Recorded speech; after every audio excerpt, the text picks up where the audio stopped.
The issue of medical marijuana grow-ops generated a great deal of debate among councillors last night.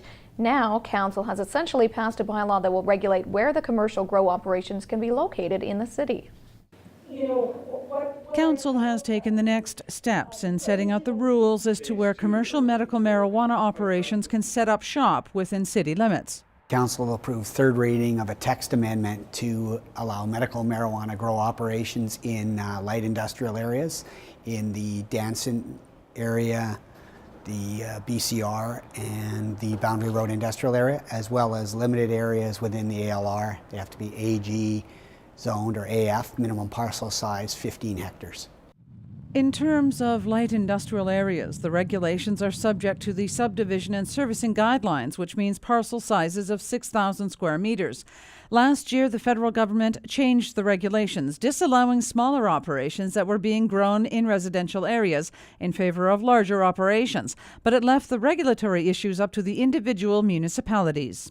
I think it was expressed back in the beginning when it was first brought forward to council that they're really doing this to provide some sort of clarity and consistency for anyone who wants to pursue this type of enterprise. And without a bylaw, we're going to be stuck in a gray area for long. So we really just need to get something on paper.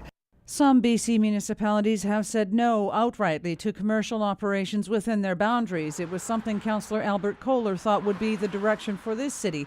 But Councillor Gillian Merrick says tackling the issue head-on means fewer surprises.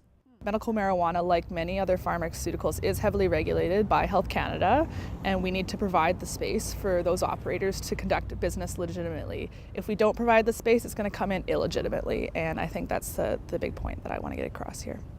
The bylaw deals with the production of medical marijuana, but the question of distributing the product was raised, something Ian Wells and Merrick says is a whole different matter. They would approach us, see if they're looking at a rezoning application. We would look at developing some policy around where we would support distribution centers and things like that. Health Canada, as was presented to us by the presenters that came, has some very strict regulations on how distribution and sales are conducted.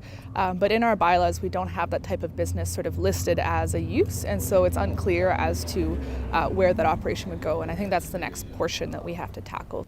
Cheryl Jan, CKPG News.